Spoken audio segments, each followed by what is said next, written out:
It's often exciting to look to the future of UNO, what it might be like in times to come. Sometimes, though, it's important to stop and take a good look at the past of the university, the people and the happenings that help make the excitement of future history possible. With this in mind, join me for Reflections in Time.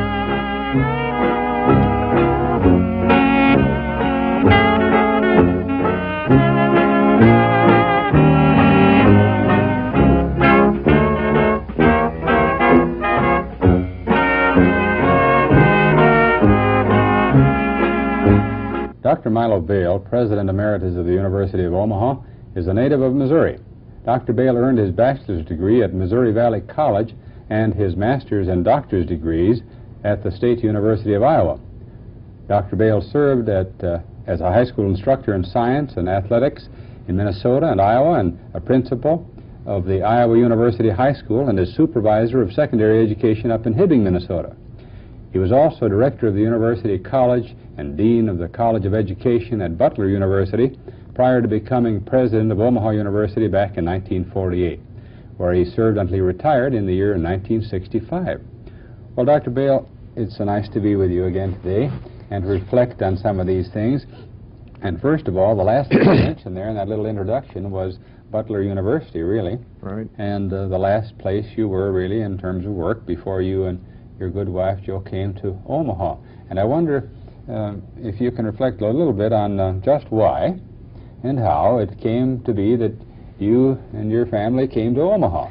Well, it's an interesting story. It ties in with the school and the North Central and the college and the job I had, and also an intermingling of personalities and somewhat. During the war, the general manager of the streetcar company in Indianapolis was assigned to the military unit out north of Omaha. And he joined the Dundee Presbyterian Church, got acquainted with the young man who was over there as a member and was also the business manager of the University of Omaha. And seemingly someone in the Presbyterian Church communicated with somebody in the Fairview Presbyterian Church in Indianapolis, and as a result of that, President Haynes gave me a communication, and I wondered how in the world he wanted to come down to see me. But at any rate, en route from Chicago to Omaha, he came by Indianapolis and stopped over to have a conversation. President Haynes had done a magnificent job of getting the university on its feet and started and so on. And he had a young man with him by the name of Charlie Hoff, who was his business manager. And Hoff and Myers, who was the general manager of the streetcar company in Indianapolis, were responsible, I guess, for them stopping over, and came out, and Joe and I had the guests whom I'd met through the North Central, you see, first of all, out for dinner. And as a result of that, sometime later, I got a letter to want to know if I would even consider, as a result of their visitation with me, coming out here to take a look at the university. Well, I did that. Fact of the matter, it seems to me that Joe and I came out twice, and I had to come a third time because there were a couple men on the board who could not get straightened out what you meant by policy making and what you meant by administration. And I wanted it made perfectly clear that the board would be the policy making board for the university, and if I had any policies to recommend that they consider, that they would consider them. Whether they passed them or whether they didn't would be another point. But at any rate, I had to come back in order to straighten out Mr. Johnson, who was then Northwestern Bell, and Mr. Scott, who was the, as he is still, the manager of Omaha Insurance, and Herb Marshall was another one. It was important in the matter. And in that way, I got acquainted with the board quite well to figure out how they represented the city in terms of top business. Farrar Newberry was vice president, but was also on the committee for the selection of the successor to Mr. Haynes, who was to retire. What were your first impressions of the campus? Do you remember anything about it and what it seemed to be like to you? My first, I have to say, had to do with Mr. Haynes and Mr. Hoff. And then these men on the board with whom I discussed things were top leaders. You see, Farrar Newberry, Woodman of the World Insurance, and you would have thought the whole thing was insurance if you'd take then Scott being so important, although that company has grown since that time too, and Mr. Scott is still there.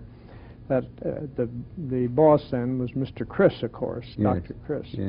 But at any rate, they were concerned, and that indicated to me, the top man in the communications industry, that at least they had top men of the community. When you take business, such as Marshall and Farrar and Scott and Newberry, well, that indicates that the people of the community are concerned about top brass, brains, business, professions, you see, being on the board. And that has a very important thing, because they were nominated, as I found out, through the Board of Education. And that meant, of course, that there's bound to be a control when you appoint people who are appointed by the Board of Education, so that there was a legality. The Omaha Public School The Board of Omaha Education? Public School Board, you see, had to approve the nominations that might come, and that they represented different areas, business and industry and so on. You recall when that changed? Well, that came down later, you see, not until after it became a state university. This was the last, finally, at that time, in '48, it was not the last. It was the last of three, Cincinnati and the one down in Kansas and the one here, were the last three municipal schools to remain municipal. Well, I, of course, shouldn't say it that way either, because New York University is the great example of the municipal school, which finally found out a few years ago you can't have a municipality large enough to support higher education, graduate level, and everything in one community. You have to have a larger tax base in order to do that.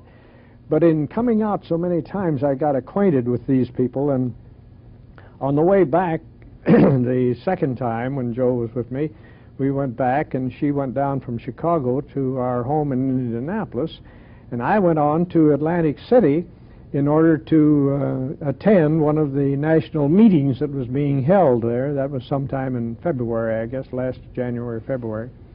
And the first thing that I met the next morning after I arrived in Atlantic City were two men walking down the boardwalk, presumably as I, going down the road to a hotel, and either going out to breakfast or coming back from breakfast to go to the meeting. And the two men in front of me, I heard one of them say, well, we just got Dr. Bail. And I thought, wow. And it was Frank Heinisch, if you may remember, the attorney who was on the board. Yeah. And he had come.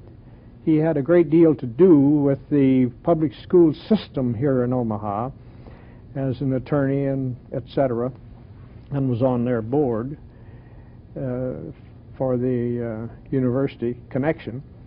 And in that way, I got acquainted with Frank Heinisch again in his professional duties in connection with a professional educator that I knew who was with him.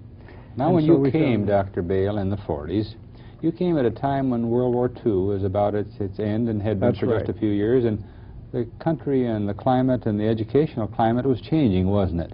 And our school here that you came to was, in a comparison with today, the days when we're recording these thoughts, was really quite small.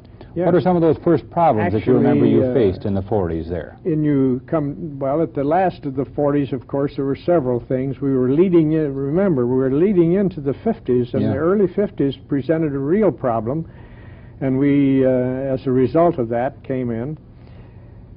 Fact of the matter is, one of the big problems, and I found out how powerful knowing who some of the people are, and I had not had any direct connection except with Studebaker, who used to be in Des Moines and was then in Washington as commissioner, you know. Mm-hmm. But when I came here, I met the people who were representing Omaha, and we came to it. And our senator was Senator Butler. And really, the first problem had to do with the unification of adult education for the community, and also the college education for the youngsters who are just graduating from high school from Omaha and from Nebraska and western Iowa, and etc. And you see, this is a school that was municipal and had no housing, dormitories or any kind. Yes. And but you did have a big center here to get into the business, which was looking at education. Well, all of a sudden you were shocked in 1950 when we had to get in touch with Senator Butler. I did find out that a great number of our young men were volunteering to go into the service, and many of them here had gone south into the Air Corps. And they got down there, they didn't have uniforms, they didn't have tents, they didn't have barracks, they didn't have anything. And you had to stop for a little while in order for them to prepare for these people coming down. And I remember that Senator Butler was very concerned about these people having all of their rights reserved for them until the end of the school year. That would be 49-50, you see, that this was going on. So that gave me a hint that Mr. Butler was very much interested in Omaha, as well as he was in the University of Nebraska, which was a state school and had a tremendous power, you see, in the state, being because their board, you see, was put on by the legislator. Yes. And it was really something in getting them started. But Omaha, to me, as one of the last municipals, was very significant in the fact that I had become acquainted with it through other people represented at the University of Nebraska. George Rosenloff was a very active man in the North Central Association and became a president, was sometime later. And that was my major off-campus responsibility for education. You see, that North Central accrediting body accredits 19 different states. I don't know the number now anymore, but back in those days there were somewhere in the neighborhood of 300 or 350 colleges and 3,000 high schools. Well, today it's all of the schools, elementary, junior high school, senior high school. There must be 6,000, I expect. And the same thing is true of the colleges, because they've been rated. Some of them have gone out of the scene, some of them have come in. And the large schools are concerned. You see, this takes in all of the Big Ten and the Big Eight, all here in the Midwest, from the New Mexico to West Virginia and through Chicago and all. You have all of the schools, and you could become acquainted with all of their programs and working and setting up. In fact, we had numerous conventions here for North Central people from all over our 19 states from time to time. I think one of the things, along with your heavy work outside the campus with North Central, was in the early stages of what became, I think, a very famous program here at our university, and that is the bootstrap program. Right. Do you remember the early days of that? Yes, I do recall that. Actually, we had our 25th anniversary a few years ago. Owen Sadler of Station 3, Yes. and the TV program and so on, which we had been in for years, ever since 50 or 51. TV somewhere classroom, right. And we had been giving college credit. And then when this came about, when we had our 25th celebration, and interestingly enough, Owen and I were on a program to celebrate that right here in this studio a couple of years ago. Well, anyhow, the thing about it was that you had to do something to get in touch with education. And General Dougherty out at SAC one time made the comment when we were celebrating all of our program having to do with ROTC military, which had already been put in, you see here, and which was really an outstanding unit in the Air Force people, for the Air Force. And Dougherty said that at that time there were two generals came to Omaha at the same time, same year, 48. One of them came wanting to buy education, and one of them came wanting to sell education, and those two men meet.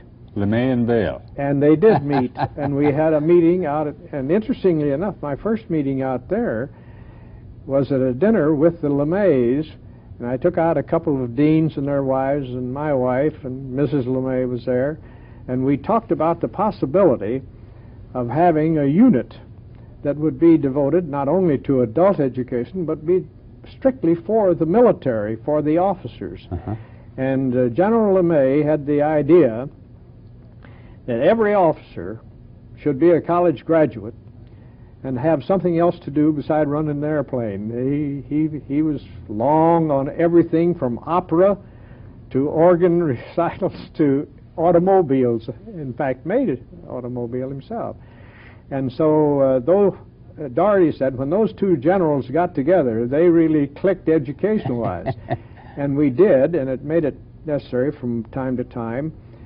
They could be assigned to duty, and they would be assigned from the Air Force to me as the chief executive officer of the general out of here. And it meant a great deal to Omaha. It meant more than people could realize, because all of these people were non-resident, you see, who were coming from the service, wherever the service was around the world.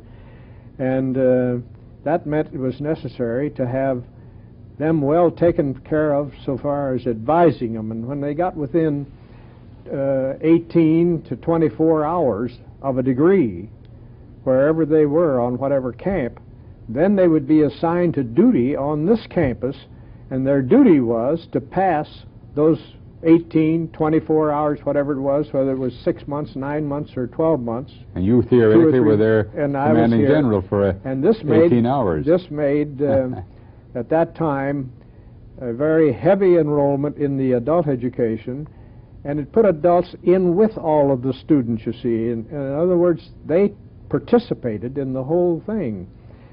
Now, they were on their own, and they had nothing to do with it. A lot of people thought that we were selling them education. We were, but we were selling it to the military. Do you remember the year? And they paid for it. Well, we always had some of those people on campus. But you see, you've got to have more than just those who think about it and start coming.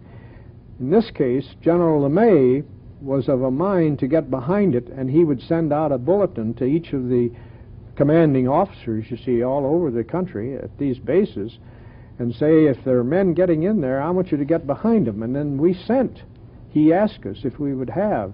And that's when Mr. Nolte came onto the campus. He had former superintendent of schools that I had known, who was one of the best counselors a man could have. He had all of this ability to sit down and talk to a man until he could convince him that this was the right program for him or the wrong program for him, and not forcing him at all, but merely serving as an avenue of selection. If you want to come here and you want to get an education, you'll have to be here and do this and this. But the fact of the matter is, the people in buying, when they came here to live, when you run it up as many, I'm not sure what the year was that we had the highest enrollment, but we ran from 100 up to 2,000. Yes. You remember the year in which it began? Well, it had begun when I came on the campus. But it really grew in those early 50s, didn't it? Yes, in the early 50s is when it grew.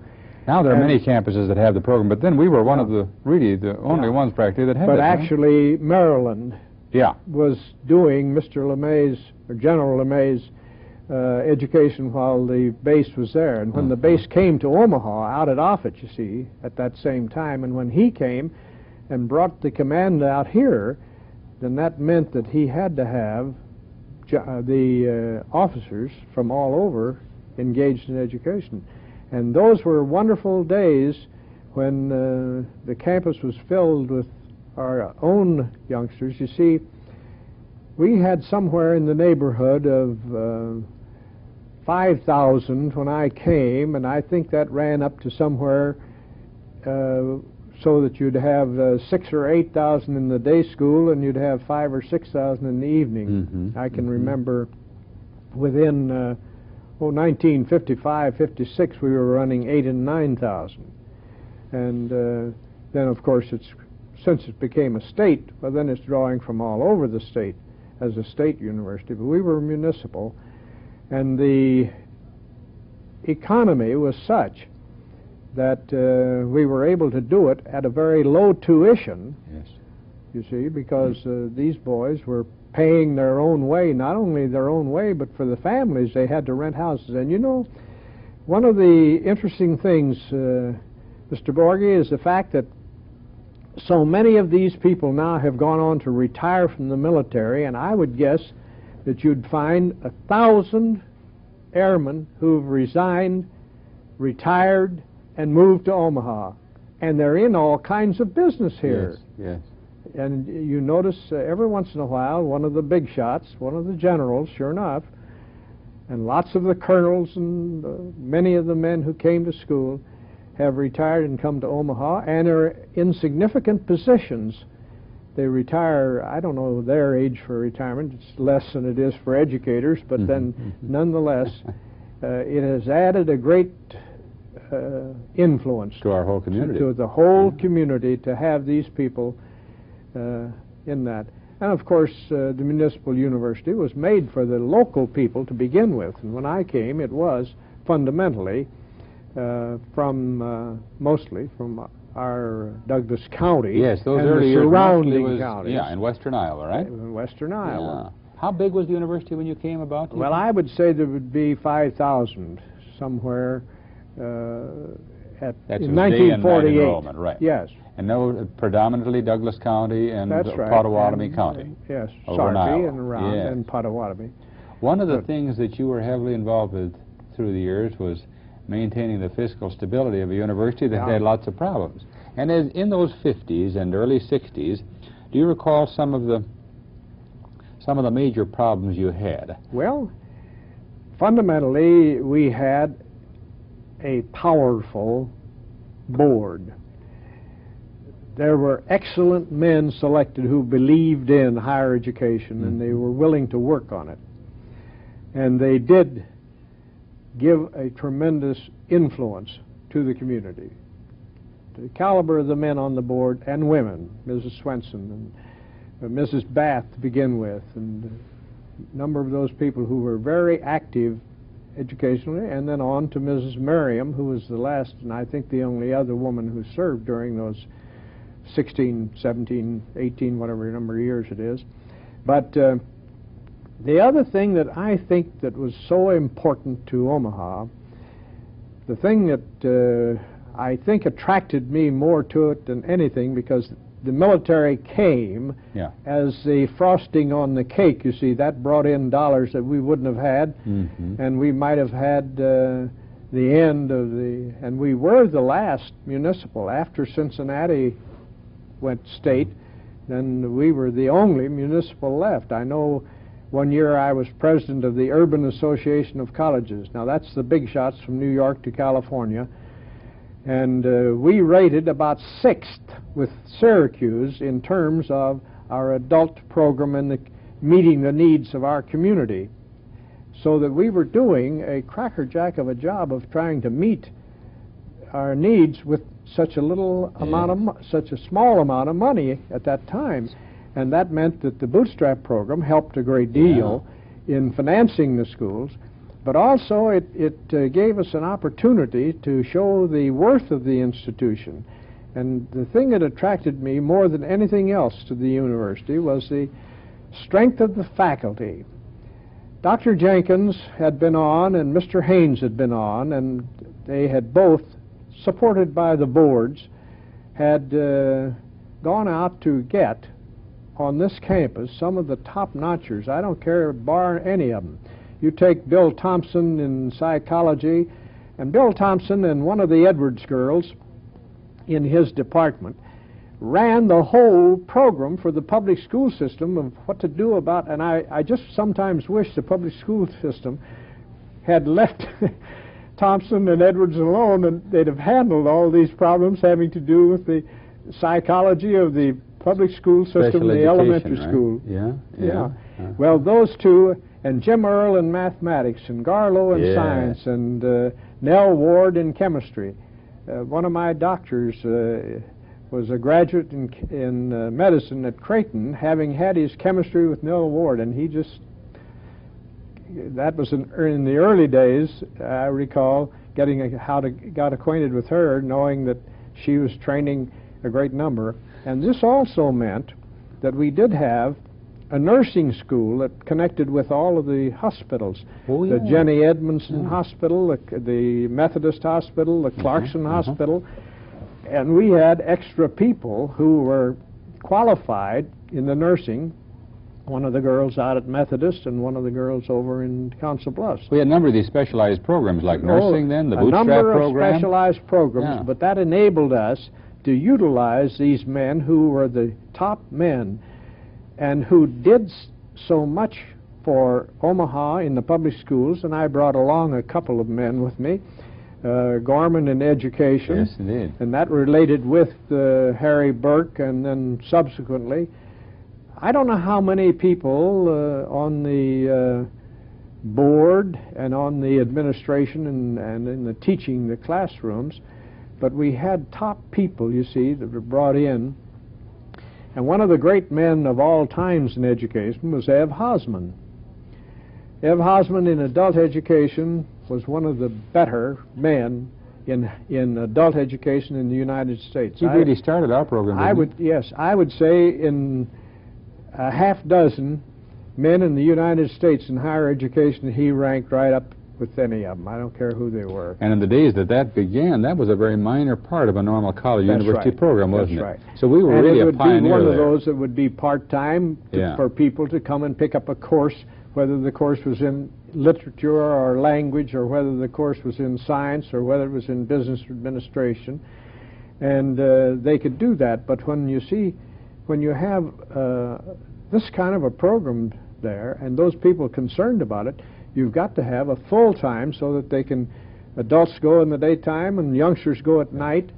And I would say that 75% of the students at one time, early in my administration, were working part-time. And you had all of the jobs available, and they could work there. That gave them an opportunity, and then they went on.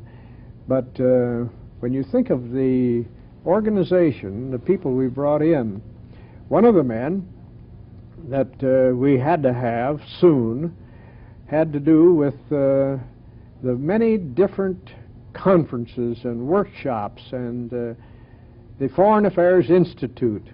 Well, that gave me a chance to get some top people in here, such as Bill Utley. I brought him out here.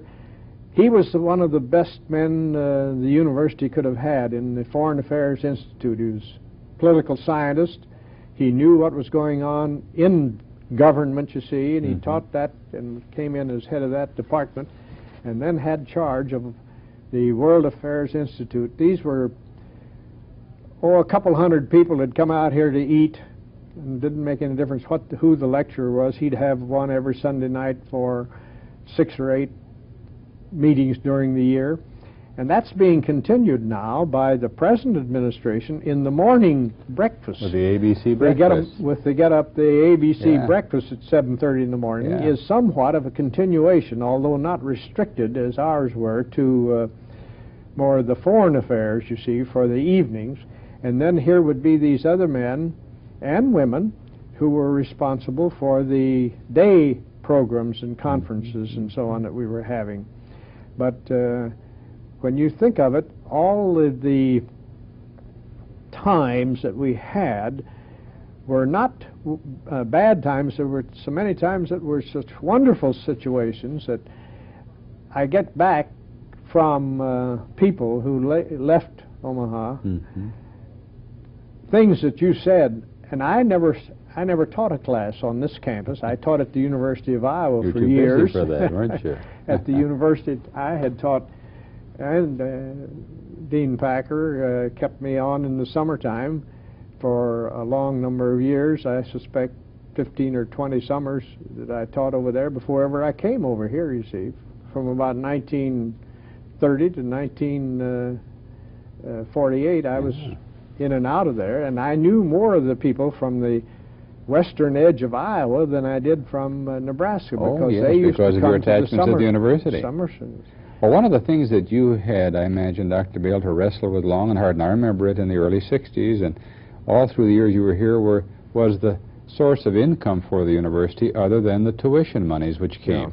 We weren't at a period of high inflation as we are in the days when we're recording this program, but you had many problems. And one of our basic sources of support, because, as you've said a number of times in our visit here so far today, was the municipal related to the Omaha. We had a mill levy, didn't we, to help support our dollars at the university. We had early, this would be back in the early 50s, we improved our single mill levy to 2 mills. And we had to do that by a vote of the people, didn't we? Every vote of the people. And it was only by the organization of committees under both Bill Utley and Bill Thompson and those people in the various colleges, you see. The students who lived went out and worked on the thing to tell them why and how and that sort of thing. The students went out and we held 2 or 3 things that I thought were very significant, not in connection with the election, but we had held them in the prior years, 4 or 5 years.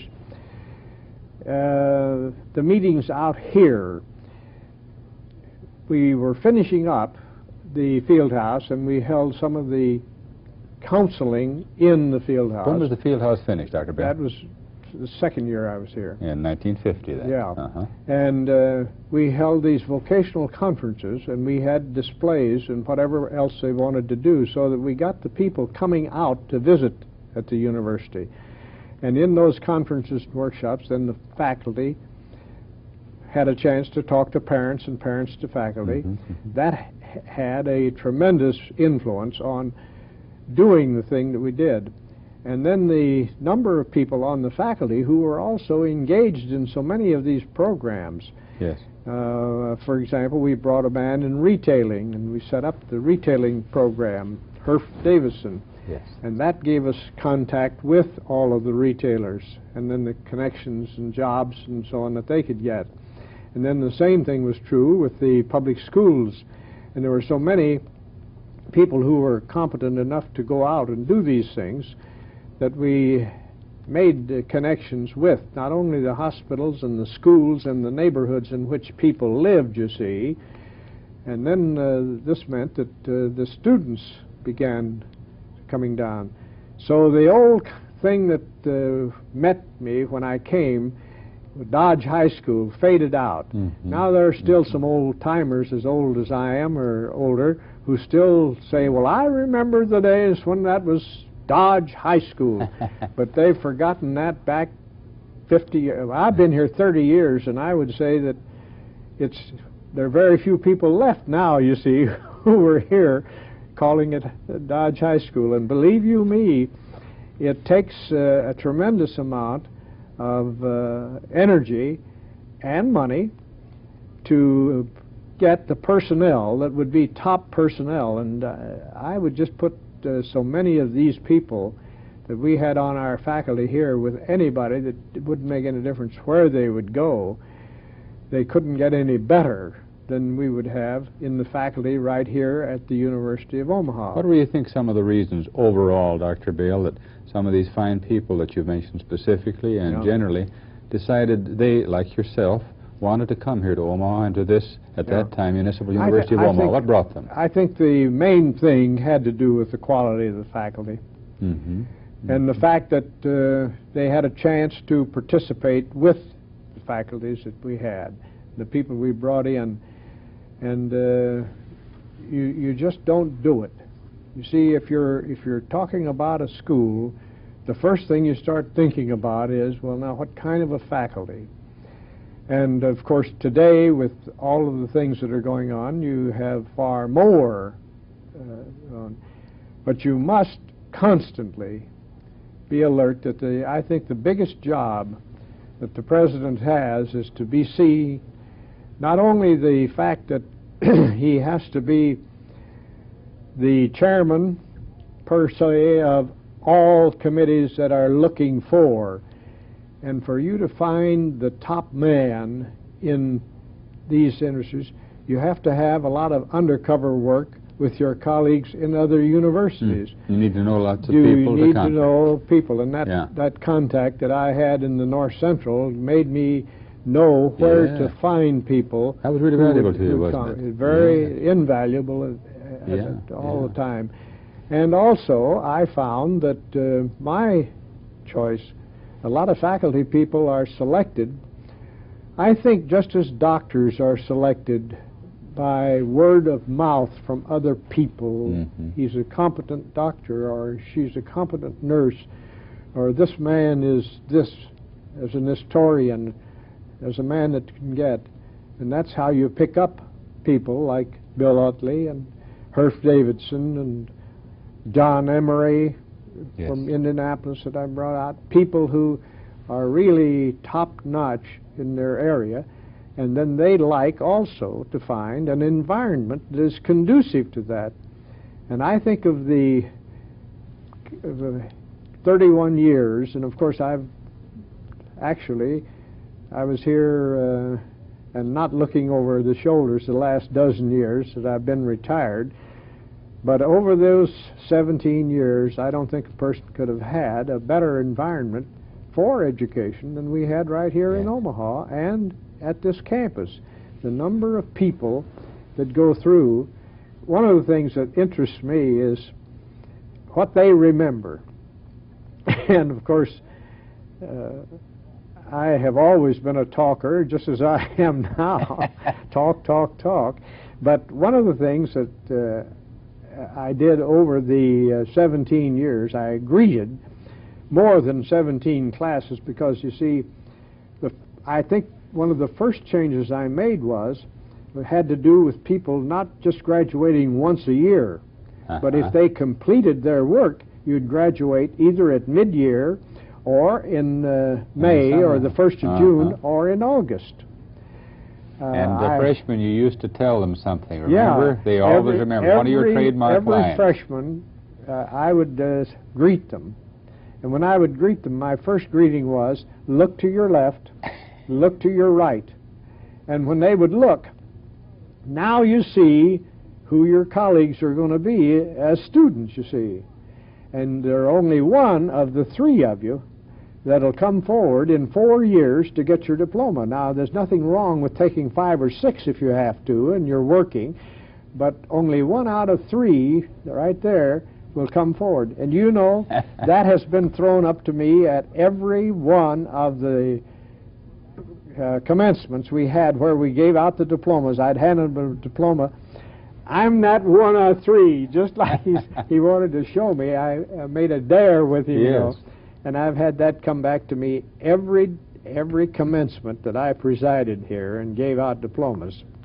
Well, during all those years of you as president, you presided over a municipal University of Omaha, as you said. That is right. But during those years, and you and I visited a bit before we got together today to make these reflections in time, you began seeing, as we say, the handwriting on the wall. Do you recall back in the 50s, early 60s, when you began to feel that our life as a university, all by ourselves, with support from the city, was coming to an end?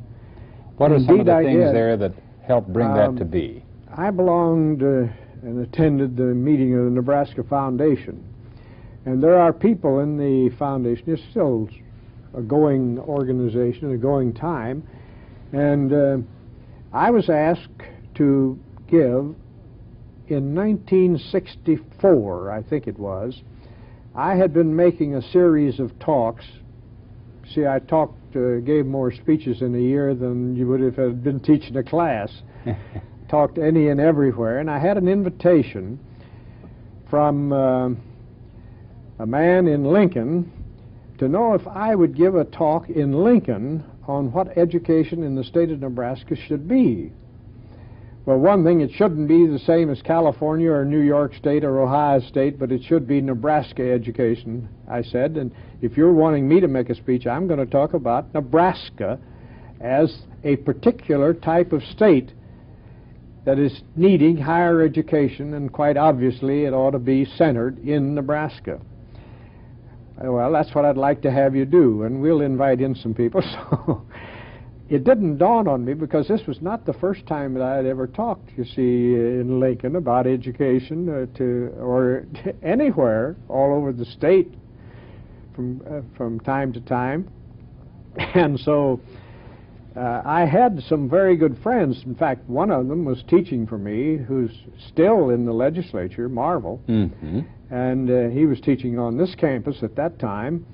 And I said, I'm going to make a speech on higher education in Nebraska, and you've had a chance over the years to see what higher education is in Hastings and in Lincoln. You've been over that, and you've been here on this campus. And I'm going to say that education in Nebraska ought to be a different type of education, and I think it is, but it ought to focus on certain other things. And we talked it over a good while, and I said, well, I've had this invitation, and will they run me off or run me out and so on for saying it? I don't think so, he said. I think you're absolutely on the right track, and so on. You see, what I wanted to do was to say that this institution had to be supported by the people in Nebraska, because we were getting a great number of students from all around these other counties. We were going beyond our confines as we began it and out. And the same way with others. And they're still now, the various states are in this same kind of business now, and it's necessary for them to have reciprocity between states. Even going beyond state borders. That's right. Yes, Whenever yes. you do have something in one state you do not have another, you have to have reciprocity and trade it back and forth, as we do and do now do with Iowa and Nebraska, Missouri and Nebraska, so on, the big states and so on. And this was necessary.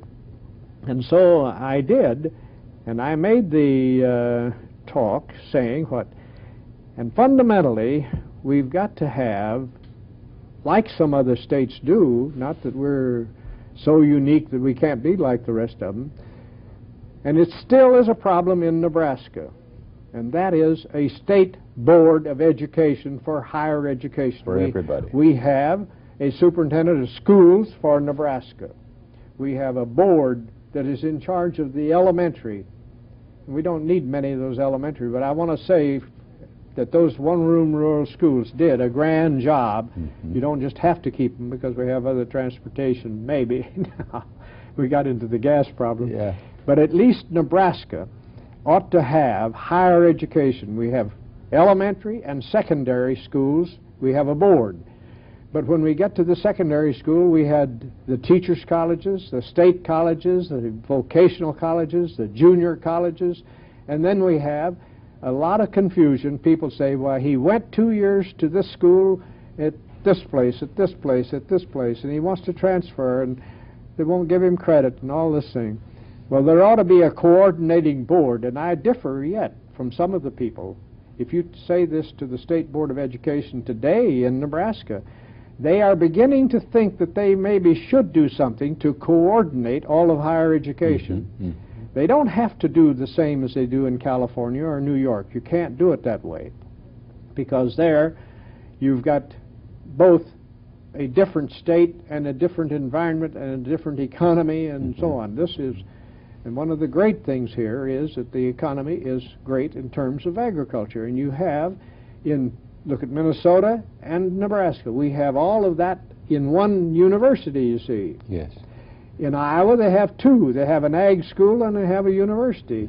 In Kansas, they have an ag school and a university, and in Oklahoma, they have an ag school and a university. Missouri's all ag and one. In one, the ag school is part of the whole university. Yeah, the coordinated patterns are different. And that's right. Yeah.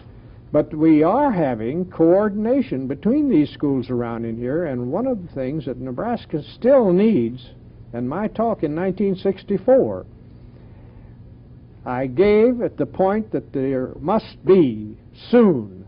Now that's been a dozen years, so it isn't coming fast. They didn't believe me, but I'm sure that Nebraska will ultimately come to a state board coordinating all of higher education beyond the graduation from high school.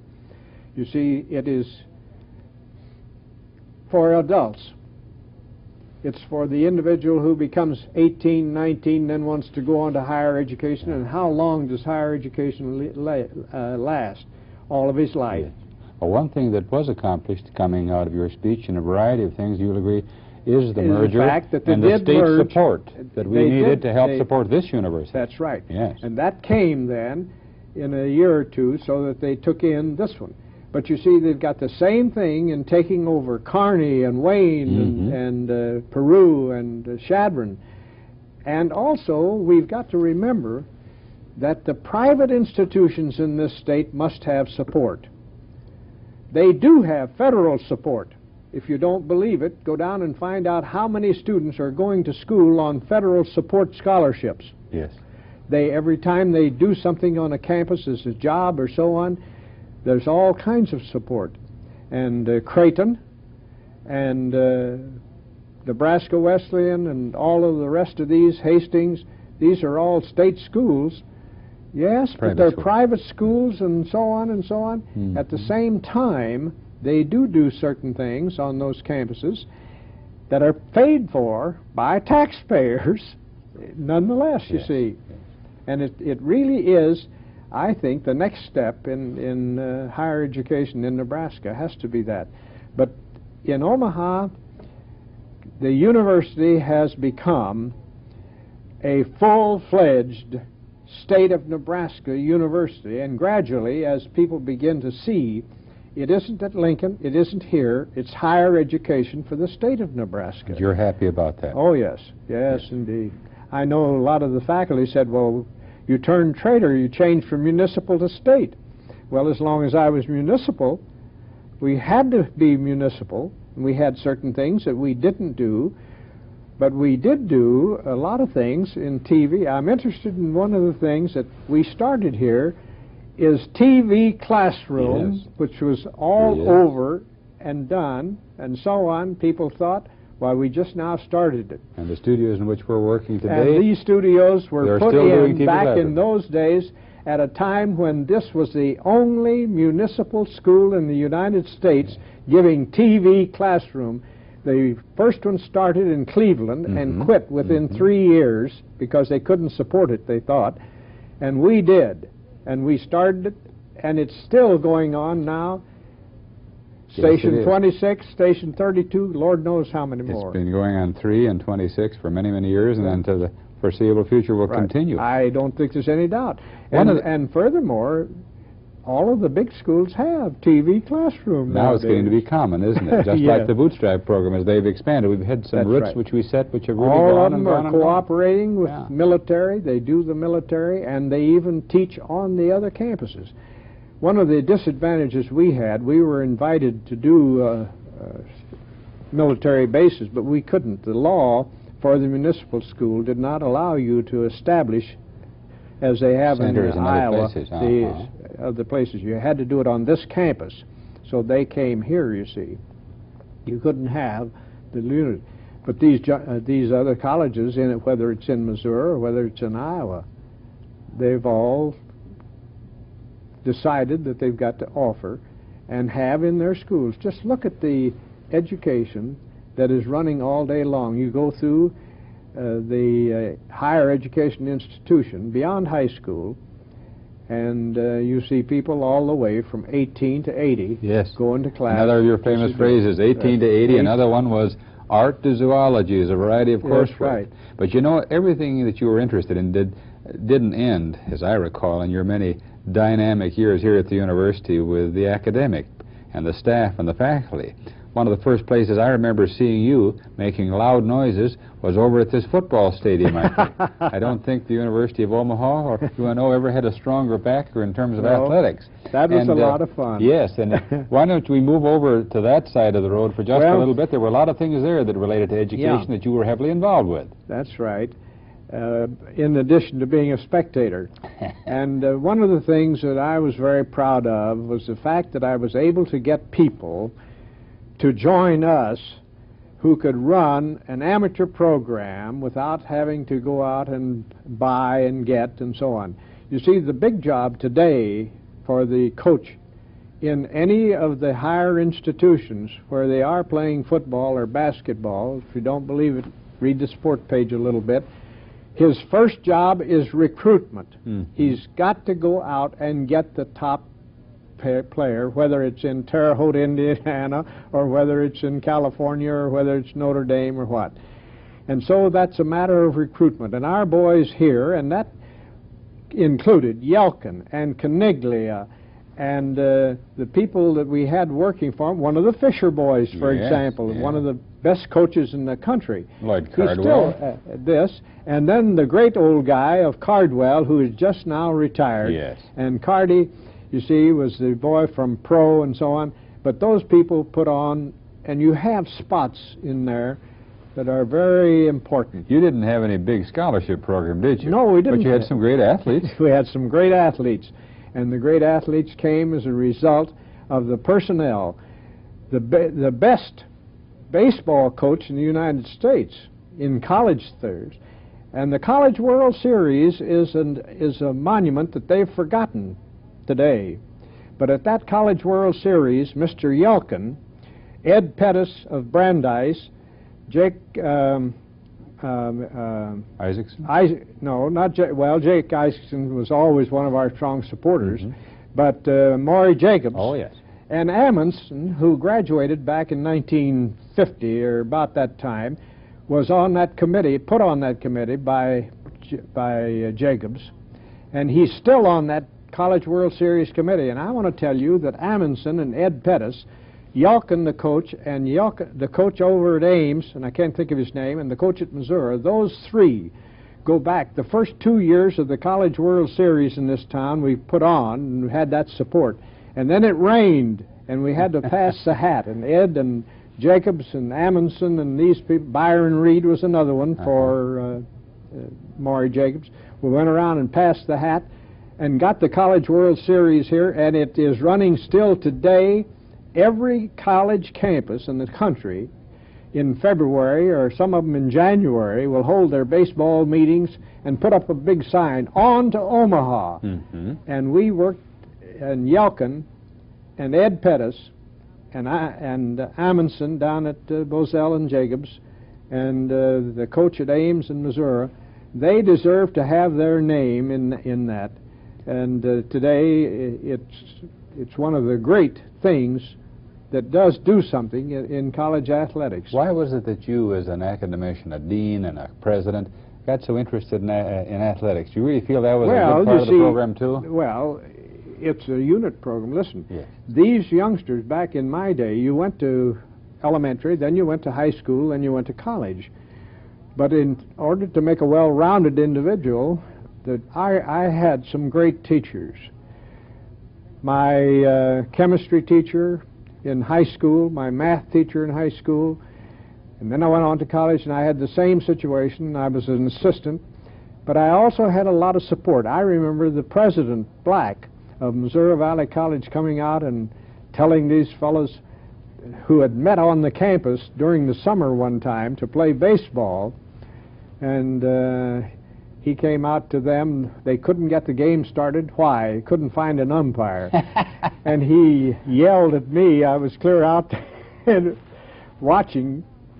"Come on down here." He made me come down there, and he introduced me to the two baseball managers and teams and says, "This guy here is just what you want. Put him behind the board and start this game."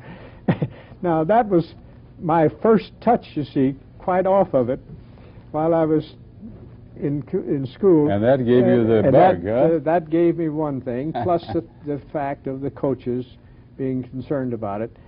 And you know, one of the greatest things that can come to a man at this stage is to be invited back to some situation where the people are celebrating. Mm-hmm. And as you know, my health hasn't been as good as it should have been, and a year ago, so I missed a 50th. Joe and I had gone back to a 35th, but when the 50th came around, we couldn't go. And when the 50th came around this year, I was told to TIE. That'll get you a little bit too excited in seeing these fellows. And I got the nicest letter the other day from a little kid who played quarterback for me when I was coaching at Keokuk 50 years ago. Well, isn't that nice? And he's a great big guy, and he married, remembers. And 3 children, and he remembers the old coach. There are lots of sources of satisfaction for you, but one thing in the few moments we have remaining I wish you'd reflect on, Dr. Bail, for just a little bit is presidents, chancellors, people that played the role and are playing the role that you did for so many strenuous years.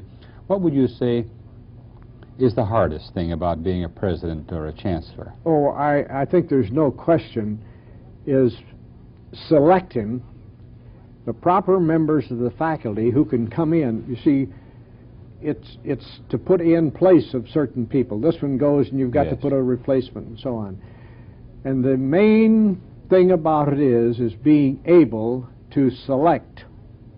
And I feel that in my lifetime, if I had one ability that was beyond any other, it was to pick out people such as, now we had a nucleus, you see, of great people when I came on here, like Thompson and Earl and Garlow and Ward and so on, but the people you select to fit in there must fit in there. And that's the greatest job that any president has. You say he sits in his private office and never sees this and this. Well, he sees all of the things, and he sees manpower. And the greatest thing you have on a campus, not your laboratories, you got to have them, not this and that and the other thing, but the greatest thing has to do with personalities. And you can say all you want, but the top people are going to be the one that you can select who can fit in with these here. And I am so grateful for the faculty that we've had over the years. And I can point out to you some of them who have done just a magnificent job. And take, for example, in home economics, there's not a better home economics teacher than Marge Killian. You take, for example, in your math, we know the Jim Earls and the so on, so you have math people. And we know in the science field, you can go right over the campus, and I can't offhand name all of them that are there, but people who were great. And you've got to be able to evaluate. Now, I can tell you 1 or 2 stories. A man comes in, but he doesn't want to be interviewed without his wife, and his wife isn't going to let him be interviewed without her being there. That tells you something. That tells me something. Thank you for coming to see us. We're delighted to have met you, and I wish you all the luck in the world in your profession. Yeah. But that isn't going to do it. This man has got to have personality. He's got to have a willingness and a love for teaching and a love for learning. And on that note, Dr. Bail, a love for learning and a love for people, I think it's appropriate that we conclude, because I think you're the living emblem of that as we reflect on things that have happened at the university. I want to sincerely thank you for joining me today and wish you well in the years ahead. Thank you so very much. My words come home to tell me goodbye, don't they? Thank you, Dr. Well, good luck to you, I young appreciate fellow. you. Thank you. I hired you away from your boss to bring you out because you had the qualities that we wanted in this particular scene right here today. So many years ago. Thank you, and thank all of you for joining us for another series of reflections.